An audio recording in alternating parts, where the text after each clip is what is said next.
late. This is what I call a good audience. I'm not going to regale you with what happened since 8 o'clock this morning, my time, which is because I want to forget it myself. And I also, I'm not sure how to do this exactly. I think it seems to me that in view of the, lateness of the hour, it would make sense if you're willing to do what I often do in places that I go to a lot, and where they're used to it, and that is just dispense with the talk and start in with the discussion, which is always a lot more interesting and is more keyed to your interests. I mean, I could start talking about any number of things, but since it's late and, we want to get right to the heart of things, why don't you suggest what we ought to talk about? Let's talk about whether we're going to have another Cuba invasion. Another Cuba invasion? I don't think so, for a number of reasons.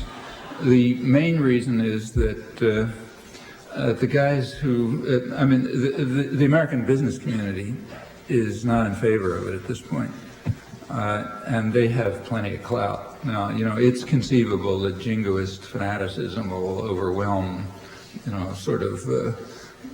the interest of those who really run the country, but it doesn't look likely. I mean, what's happening in the case of Cuba is kind of like what happened in the case of Vietnam. The U.S. policy toward Cuba or Vietnam or Nicaragua is completely understandable.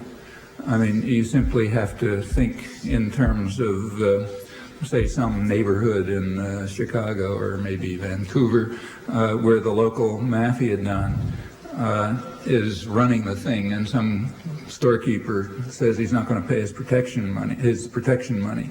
Well, you don't just, you send your goons in and you get the money, but you don't stop there. You got to break his legs or kill him or, make sure that other people understand that that's not the kind of thing you do.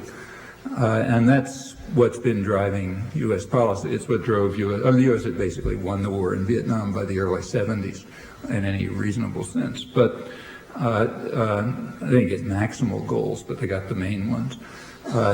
But you have to show other people in the neighborhood that that's not the way you behave. So you have to really torture them. And they continued to torture them as long as they could, one excuse after another, each excuse more ridiculous than the last one, until something happened. Other people in the neighborhood stopped being intimidated and started going in, and the Japanese slowly moved in, and then the Europeans slowly moved in, and pretty soon the American business community, things got to the point where they recognized that, well, it's kind of useful and maybe even fun to torture people and kick them in the face. It's much more important to make money.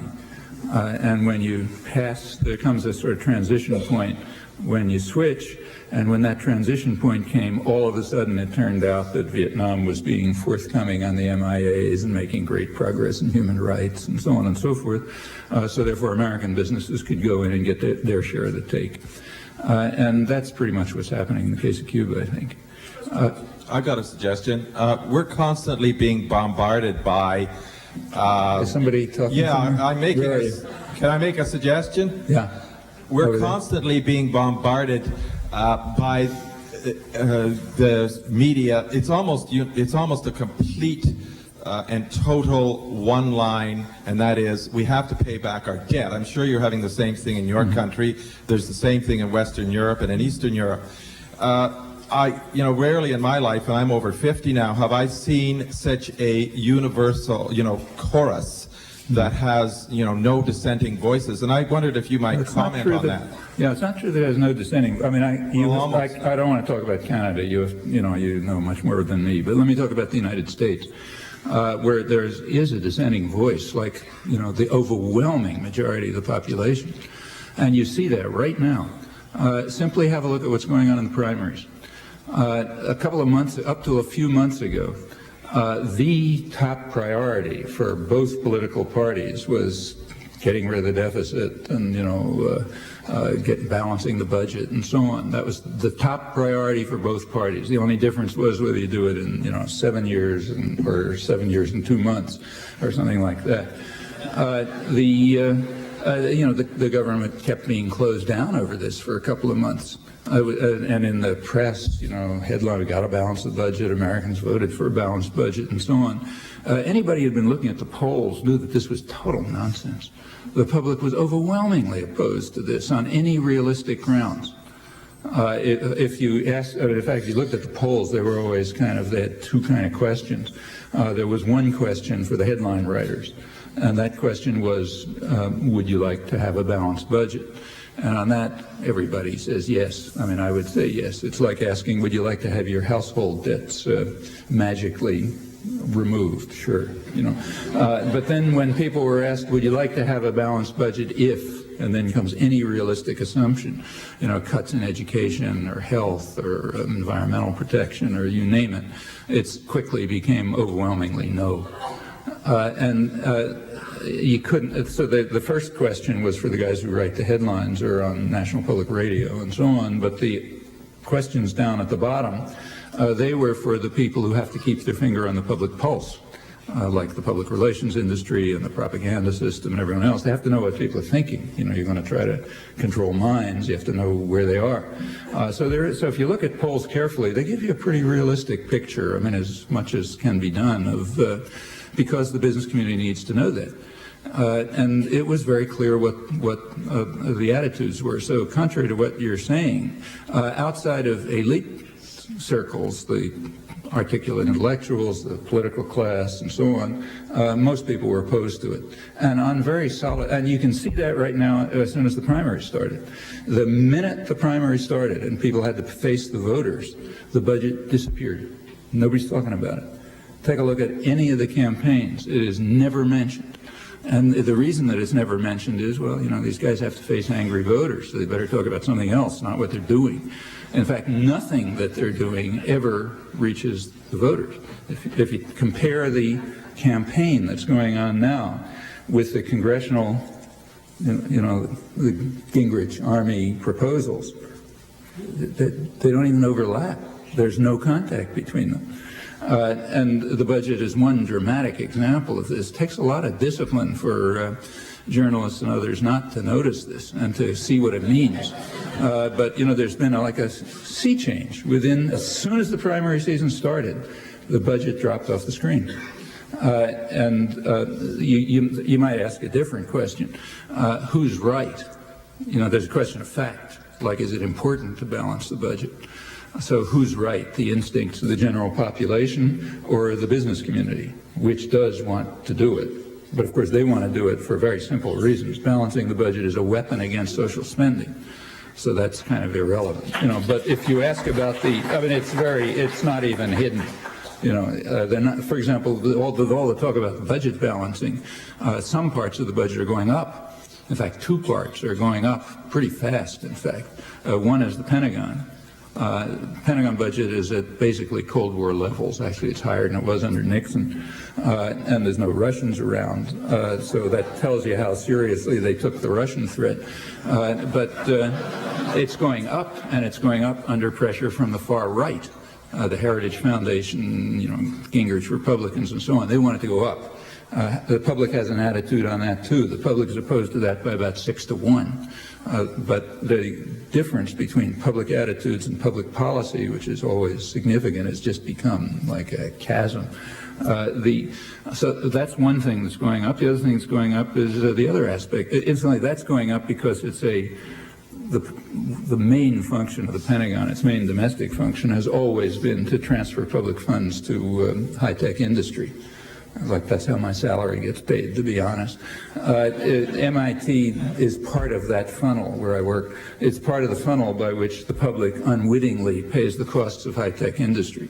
And the whole of the modern economy, if you look through it, is crucially based on this. So the Pentagon has to not only stay, but in fact go up. The other part of the federal budget that's going up, state budgets too, is the other part of the security system, jails. The crime hasn't changed in about 20 years, at least if you can believe the FBI. But the perception of crime has changed radically, and that's propaganda. I mean, it's the effect of propaganda to try to make people, if crime is serious, but, it's no more serious than it was 30 years ago. And the people who are scared are not the ones who are harmed by it. Crime mostly harms the poor. It's mostly poor people harming each other, and they're not the ones who are saying, let's build more jails. The propaganda about crime, like the propaganda about drugs, is a technique of population control. For one thing, it targets a superfluous population. It targets people you want to get rid of, like the kind of people who in, say, Colombia, you send the death squads after. They're kind of superfluous. In fact, it's very carefully shaped, the whole crime story, to attack black males. Primarily. So if you look at the population of black males, they're being devastated by this, and it was specifically targeted for them. There's virtually no doubt about it. So on the one hand, it has that effect. And the race-class correlation is close enough. It's not perfect, but it's close enough in the United States, so you're also going after poor working people this way, people you really don't want around, like, the people you send out into the desert or kill or something in less civilized countries than ours. So while crime is, and the other thing it's doing is scaring everybody else. Well, that's a technique of population control. If you're kicking people in the face, you're harming them, and most people are getting harmed by social policy, you want them to think about something else. You want to be afraid of something, like the Jews or the homosexuals or somebody or other. Everybody hits the same technique, because there aren't a lot of techniques around. And in this case, one way of terrifying the population is crime. The other is crazed Arabs and all sorts of other things, but crime right at home is a good one. So since 1980, if you go back to 1980, the U.S. was kind of at the high end of the industrial world in incarceration, but now it's off the spectrum. During the Reagan years, the number of prisoners tripled without any change in the crime rate, and under Bush and Clinton, and now it's going up even faster. We long ago left South Africa behind. Russia was left behind a long time ago. Actually, Russia caught up for a while after the reforms started, and it began to understand how to behave. But now we've passed Russia again, and we're just off the scale in terms of per capita incarceration, and it's still going up. Well, that's that has a lot of effect. I mean, it's gotten to the point where, incidentally, crime rates in the United States are not particularly, they're high, but not unusually high. So if you compare the United States with other industrial countries, again, the U.S. is kind of at the high end, but not. Actually, I don't even think it's first in anything. There's one crime in which the United States really is totally by itself, and that's homicide with guns. But that has nothing to do with crime. That's because of the crazy gun culture. So like if there's domestic, where it would be domestic, like a domestic problem in some other country ends up somebody getting murdered in the United States because there are guns all over the place. But if you take that aside, you look at, robberies, rapes, car thefts or whatever, the U.S. is at the high end, but not unusually so. On the other hand, the rate of incarceration, which was not very different from other industrial countries around 1980, is now radically different. And that's that's really a reflection of social policy. It's kind of comparable to the fact that, say, inequality in the U.S., which was at the high end of the industrial world, but in the spectrum around 1980, is now off the scale. All these things are aspects of the same kinds of social policy. Now, the security system is going up very fast. You hear a lot of talk about, I'm a little off your topic, but I'll get back to it. You hear a lot of talk about how if you project health expenses, it'll bankrupt the country. Well, that's mostly nonsense. But the fact is, if you want to play that game, if you project prison building, that'll bankrupt the country even faster. In fact, the Rand Corporation did a study a year or two ago in which they pointed out that at the rate at which California was imprisoning people by some, year 2000 or something like that, they would have nothing left in the state budget for education. Everything would have to be going to prisons. And that's the kind of projection you get. Well, let's come back. Why is this going on? Well, it's kind of like the Pentagon. For one thing, it has a function. It does have the function of use of force. I mean, in the case of the Pentagon, keeps the world under control. In the case of the security system, it's kind of like social cleansing in Colombia, as well as controlling the rest of the population by frightening them. But like the Pentagon, it has another function. It is a by now rather significant Keynesian stimulus for the economy. I mean, it's gotten to the point where rural counties, which is where most of the prisons goes, are competing for prisons because money for the construction industry, and the security guard maybe still is the fastest growing white collar profession in the United States. Plus, there's big money involved. They're getting privatized, and running a federal prison it can be very lucrative. I mean, some of these companies are now, quite wealthy. In fact, it's gotten to the point where even high-tech industry is noticing. They figure they may have another scam alongside the Pentagon to feed off public funds. So it got to the point where the Wall Street Journal, about 2 years ago or so, had an article discussing the opportunities for high-tech industry to get into the security business. You implant electrodes in people, and you have supercomputers, having them under surveillance and so on. It's not crazier than, shooting down missiles in outer space or something like that.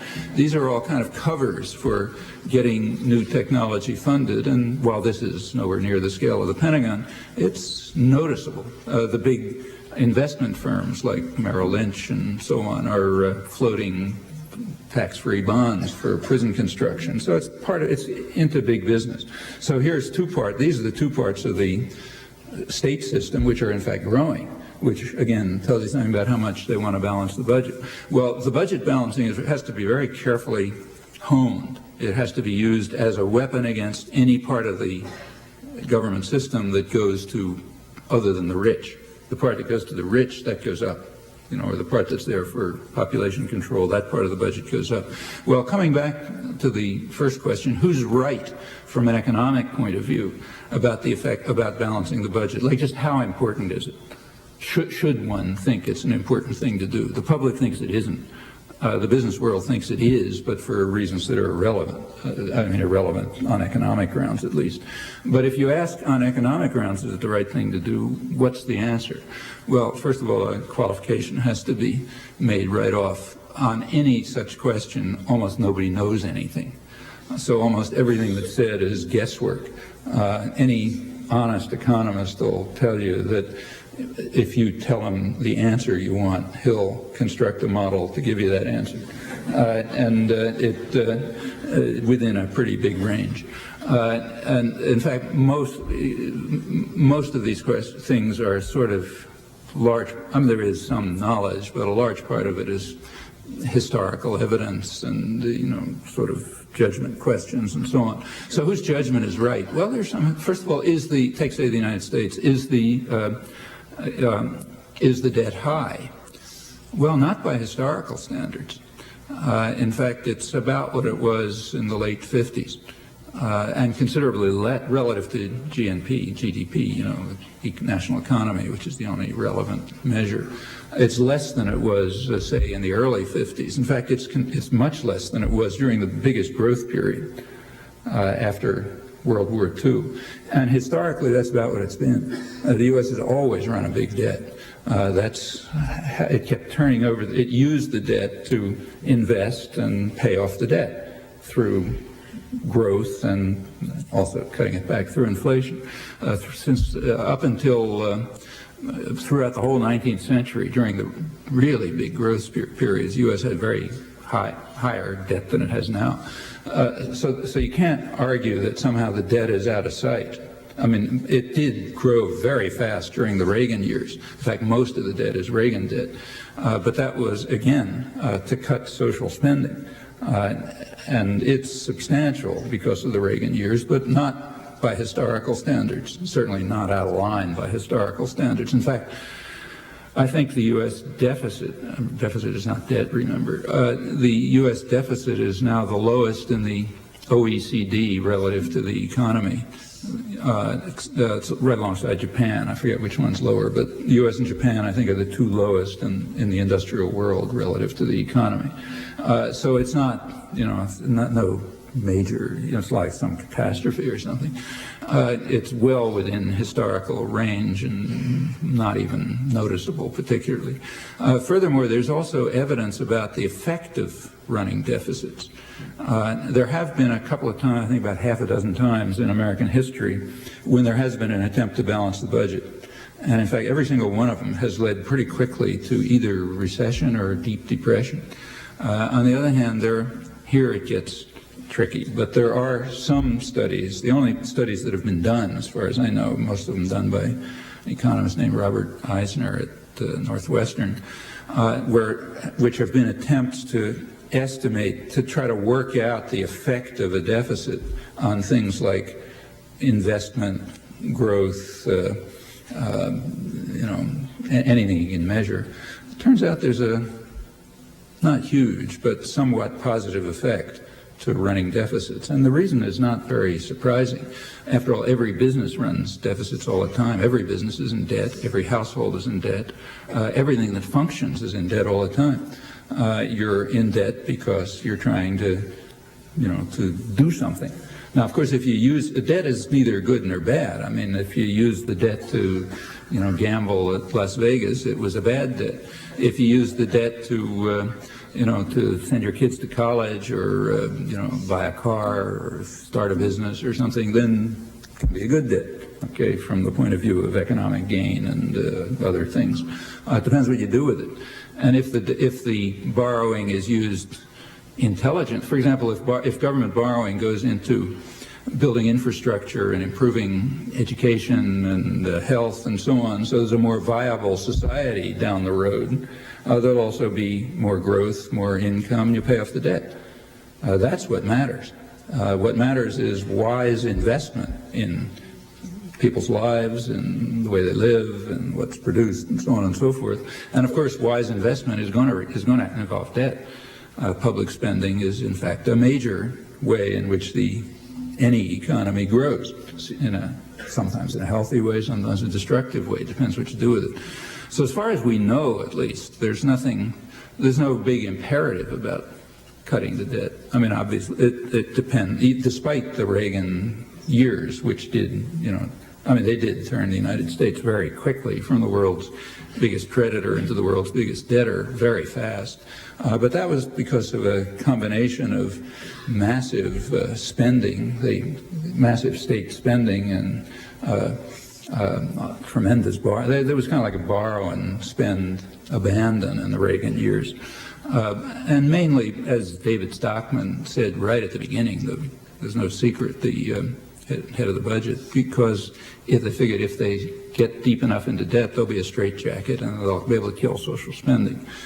Well, okay, if that's your goal, then that's a good thing. And if you can use cutting the debt to achieve that goal, then that's fine. But for the general population, that doesn't make any sense at all. And even on narrow economic grounds, it's very dubious that it makes any sense, probably harmful on the narrowest economic grounds. Now, in Canada, the answer to that may be different. Remember, take the talk about how the debt is a burden on future generations.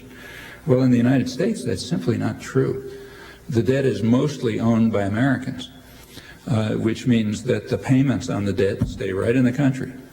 Now, it may have a redistributive effect, like it's probably the case, although even this is pretty hard to show because of pension funds and everything else. But it's, you'd guess that it's the case that richer people hold more of the debt than poorer people, proportional to income. But if that's true, then the debt will indeed have a redistributive effect, in fact, a regressive redistributive effect, although even that's challenged. But that you take care of by other means, like, say, more progressive taxation. So those are not big social problems. I mean, there's nothing unworkable about the social problems. The debt the payment on the debt just almost all stays inside the country, just gets reshuffled around in complicated ways. So there's no burden on future generations. I mean, the burden on future generations is if you don't leave them with a viable society. like if your children and your grandchildren are going to go into society which doesn't have roads and bridges and people aren't educated and people are dying of diseases and so on and so forth, yeah, then it's not going to be a nice life for them, and in fact they won't be able to maintain anything like the lifestyle people have now. But in order to achieve those goals, to create a viable society, public spending is absolutely a necessity. Furthermore, the business community knows it. That's why they insist on the Pentagon staying high, because that's the form of public spending they like. They don't call it public spending, but that's a method whereby the general public pays the costs of research and development and so on, and basically, creates the high-tech system, which is then handed over, and not just engineering and so on. Same is true of biotechnology and everything else. It's hard to find a dynamic sector of the economy where that hasn't been a major factor. So yeah, there is that kind of public spending. But what about the other kind? I mean, what about helping develop a society in which a human being would want to live? Would want to live and would want to work and would want to work productively and so on and so forth. Well, that's public responsibility. Now, how that I think it's not a great idea to have that public responsibility fulfilled through a powerful central government. In fact, I think it's a rotten idea. But under current circumstances, it happens to be the only alternative to having private tyrannies run everything, which is far worse. So given the options, that's the best one, I think. But that means, and I think most people kind of sense this, and that's, or at least at some level sense it, which is why you don't have support for balancing the budget. And to get back to your original question, it's why as soon as candidates have to face the public, they drop it like a hot potato. So it's only the business world and its various flacks who say that we have to balance the budget. Not many other people do.